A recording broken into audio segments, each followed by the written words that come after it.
At approximately 5:14 p.m. Eastern Time tonight, UPS Flight 2976 from Louisville, Kentucky to Honolulu, Hawaii, an MD-11 with 3 crew members on board, was involved in a catastrophic crash here in Louisville adjacent to our airport. The NTSB is finished giving media briefings on the tragic UPS crash in Louisville, Kentucky. Let's find out exactly where the investigation stands on taking off.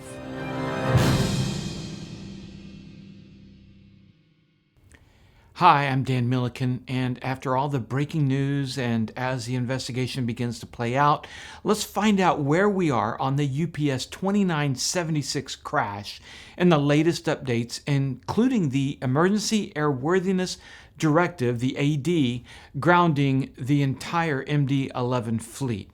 Let's remember the most important tragic fact right now. 14 are dead as of this report, including the 3 pilots on board the plane. 14 groups of friends looking for answers.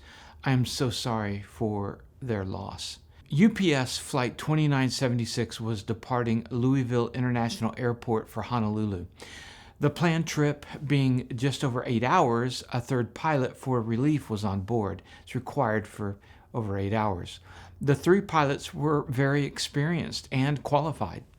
The NTSB has recovered the cockpit voice recorder and the flight data recorder, referred to commonly as the black boxes. They have already been able to secure information from the CVR. Here's NTSB board member Todd Inman. The cockpit voice recorder contained 2 hours and 4 minutes of what we consider good quality digital recorded audio. We know that after being cleared for takeoff, runway 17 right at 5:13 p.m. local, the MD-11 accelerated down the runway, everything initially normal in those first few seconds. They went through the different speed callouts, which I'll explain a little more shortly. At 37 seconds after beginning the takeoff roll, a repeating bell sounded on the flight deck and continued for the duration of the short flight. The cockpit voice recorder contained 2 hours and 4 minutes of what we consider good quality digital recorded audio. In reviewing that audio, the crew completed their standard checklists and briefings in preparation for the flight. The takeoff roll was what we called uneventful through the different speed callouts.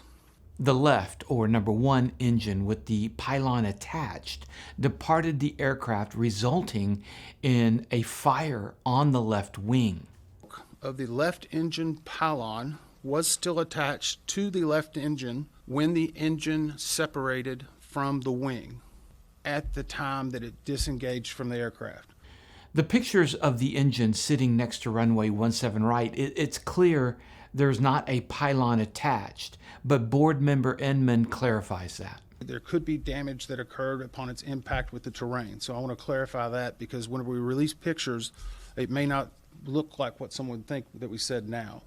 But that is significant to us because it lets us move the focus into other areas. It also allows us to do we have, in our laboratory in DC, we have metallurgical analysts, and we do a lot of very specific analyzation of that data. This is a critical clue, as the way these engines and mounts were designed, especially after the 1979 American Airlines DC-10 crash in Chicago, in extreme situations like this, the engine mounting to the pylon is supposed to give way before the pylon to the wing mounts fail.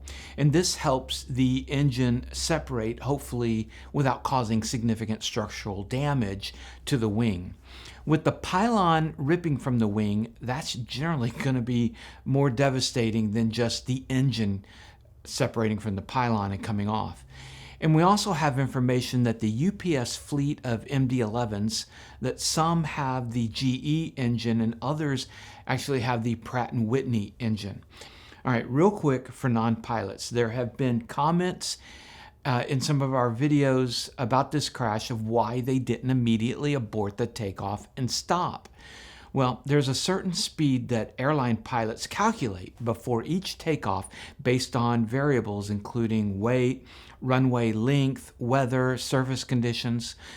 And one pilot flies, the other pilot monitors. And when that speed is reached on the runway, the pilot monitoring will call out V1.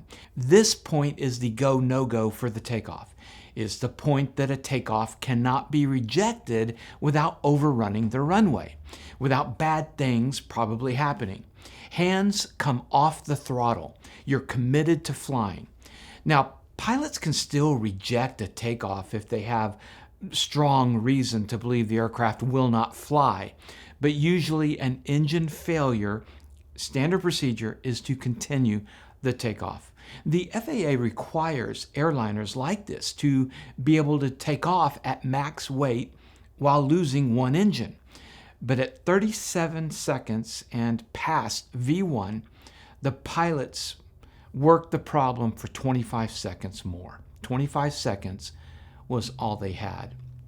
Juan at Blanco Lirio has an excellent practical demonstration on his channel where he shows the cockpit camera of an MD-11 takeoff with a timer. And 37 seconds was after V1, and it was just chilling to see how close the end of the runway was. And here's more details from board member Inman. About 37 seconds after the crew called for takeoff thrust, a repeating bell was heard on the CVR, which persisted until the end of the recording 25 seconds later. During this time, the crew engaged in efforts to attempt to control the aircraft. But unfortunately, by the video, it appears engine number 2 was struggling as well. The engine on the tail, number 2, showed signs of compressor stall after engine number 1 departed. They might have gotten up to 100 feet above the ground. From other video, the pilots did an amazing job keeping the wings level as they flew over the fence and then Crittenden Drive that bordered the airport. Again, by video evidence, it appears the left wing struck something, causing the airplane to roll left, impacting the first building past the road. That's the UPS supply chain warehouse, leaving a long gash in the building. Then impacting fuel tanks at the Kentucky Petroleum Recycling Company depot before finally crashing into a truck yard at the Grade A Auto Parts. The fire burned for hours, and the devastation was captured by NTSB drones a few days after. In the immediate aftermath, the airport was closed. Local authorities issued shelter-in-place orders for the area around the crash. The injured were rushed to hospitals, and recovery of people began. 2 days later, the airport had fully reopened. On the morning of November 8th, the 3 U.S. carriers that were still operating the MD-11s, they all grounded the aircraft in their fleet out of an abundance of caution after consulting with Boeing, who had inherited the MD-11 in the acquisition decades ago, McDonnell Douglas. The 3 are UPS with 26 MD-11s, FedEx with 28, and Western Global with possibly 2. The reports on Western Global's exact fleet have listed 15, but most of them inactive, so maybe between 2 and 6 in service. The number in each fleet has a bit of discrepancy as carriers have planes in maintenance, in the process of being retired or sold, or unflyable and being used for parts. Within hours of the 3 U.S. operators of MD-11s announcing their grounding, the FAA issued an Emergency Airworthiness Directive, or AD, that grounded the MD-11 and the MD-11F, the freighter variant, for the foreseeable future. From here, the NTSB will present a preliminary report in about 2 or 3 weeks, and at some point there will be additional information and instruction from the FAA on the emergency AD on what needs to be done to get the MD-11 fleet back in the air. Then in a year and a half, the final report and docket will be released by the NTSB. In the meantime, please remember the families of the 14 in your prayers, especially as we enter this holiday season in the U.S. GPS 68 Heavy test. Oh, go ahead, GPS 68 Heavy. Yes, ma'am. It's hard to find words to say on a day like today, but we definitely feel the gaping hole where Flight 2976 should be parked tonight. And so from all of us here at the Honolulu Control Facility, please convey our profound condolences to the entire UPS family, and Godspeed to those souls that were lost today. You made me tear up. Thanks, guys. As far as lessons I can take from this horrible crash, from early appearances, these pilots were in a no-win scenario.